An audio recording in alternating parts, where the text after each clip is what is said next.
In celebrity culture, we destroy what we worship. The commercial exploitation of Michael Jackson's death was orchestrated by the corporate forces that rendered Jackson insane. Jackson, robbed of his childhood and surrounded by vultures that preyed on his fears and weaknesses, was so consumed by self-loathing, he carved his African-American face into a Caucasian death mask. He hid his apparent pedophilia behind a Peter Pan illusion of eternal childhood. He could not disentangle his public and his private self. He became a commodity, a product, one to be sold, used, and manipulated. He was infected by the moral nihilism and personal disintegration that is at the core of our corporate culture. And his fantasies of eternal youth, delusions of majesty, and desperate, disfiguring quests for physical transformation were an expression of our own yearning. He was a reflection of us in the extreme. His memorial service, a variety show with a coffin, had an average of 31.1 million television viewers. It was the final episode of the long-running Michael Jackson series. The stories that enthrall us are real-life stories, early fame, wild success, and then a long, bizarre, and macabre emotional train wreck. O.J. Simpson offered a tamer version of the same plot. So does Britney Spears and Tiger Woods. Jackson, by the end, was heavily in debt and had weathered a $22 million out-of-court settlement to Jordy Chandler, as well as 7 counts of child sexual abuse and 2 counts of administering an intoxicating agent in order to commit a felony.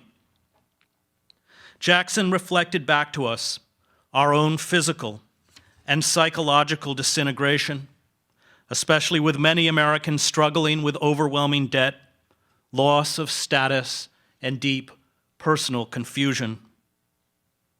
The lurid drama of Jackson's personal life meshed with the ongoing dramas in television, in movies, and the news. News reports on television are mini-dramas. They provide a star, a villain, a supporting cast, a good-looking host, and a dramatic, if often unexpected, ending. In Fahrenheit 451, Ray Bradbury's novel about a future dystopia, people spend most of the day watching giant television screens that show endless scenes of police chases and criminal apprehensions. Life, Bradbury understood, once it was packaged, scripted, given a narrative, and filmed, became the most compelling form of entertainment. And Jackson was a great show. He deserved a great finale. Those who created Jackson's public persona and turned him into a piece of property, first as a child and finally as a corpse encased in a $15,000 golden casket, are the agents, publicists, promoters, scriptwriters, advertisers, video technicians, recording executives, public announcers, and television news personalities who orchestrate the vast stage of celebrity for profit. They are the puppet masters. No one achieves celebrity status. No cultural illusion is swallowed as reality without these armies of cultural enablers and intermediaries. The producers at the Staples Center in Los Angeles made sure the 18,000 attendees and television audience, and even the BBC, devoted 3 hours to the tribute, watched a funeral that was turned into another maudlin form of uplifting popular entertainment. The memorial service for Jackson was a celebration of celebrity. There was the queasy sight of groups of children, including his own, singing over the coffin, There were photo montages in which a shot of Michael Jackson shaking hands with Nelson Mandela was immediately followed by one of him with Kermit the Frog. Celebrity culture reduces all of the famous to the same level. Fame is its own denominator. And every anecdote told about Jackson seemed to confirm that when you spend your life as a celebrity, you have no idea who you are. And yet we measure our lives by these celebrities. We seek to be like them. We emulate their look and behavior. We escape the messiness of real life through the fantasy of their stardom. We too long to attract admiring audiences for our grand, ongoing life movie. We try to see ourselves moving through our life as a camera would see us, mindful of how we hold ourselves, how we dress, what we say. We invent movies that play inside our heads with us as stars.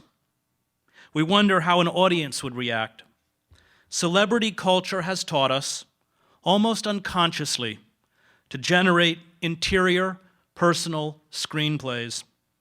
We have learned ways of speaking and thinking that grossly disfigure the way we relate to the world and those around us. Neil Gabler, who has written wisely about this, argues that celebrity culture is not a convergence of consumer culture and religion, so much as a hostile takeover of religion by consumer culture. Jackson desperately feared growing old. He believed he could manipulate race and gender. He transformed himself through surgery and perhaps female hormones, from a brown-skinned African-American male to a chalk-faced, androgynous figure with no clear sexual identity. And while he pushed these boundaries to the extreme, he only did what many Americans do.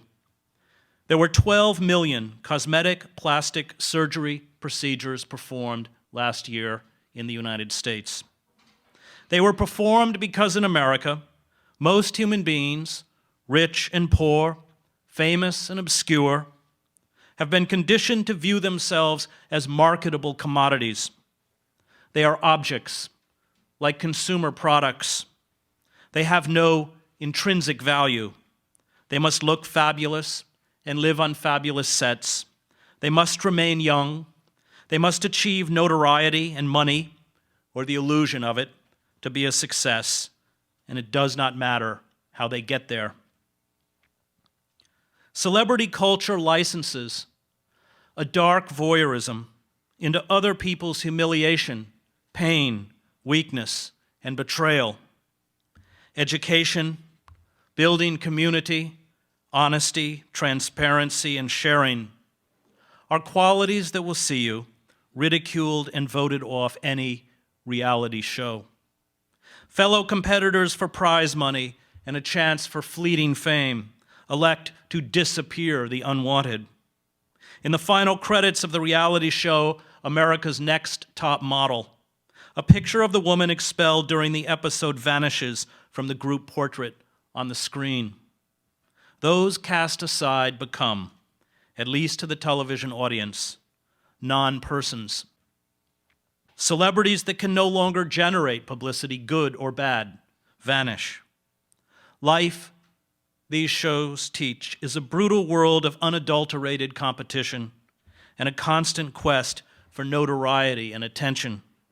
And our self-exaltation permits us to humiliate those who oppose us. Those who win are the best. Those who lose deserve to be erased. Those who fail, those who are deemed ugly, weak, or poor are belittled and mocked. Human beings are used, betrayed, and discarded in a commodity culture, which is pretty much the story of Jackson's life.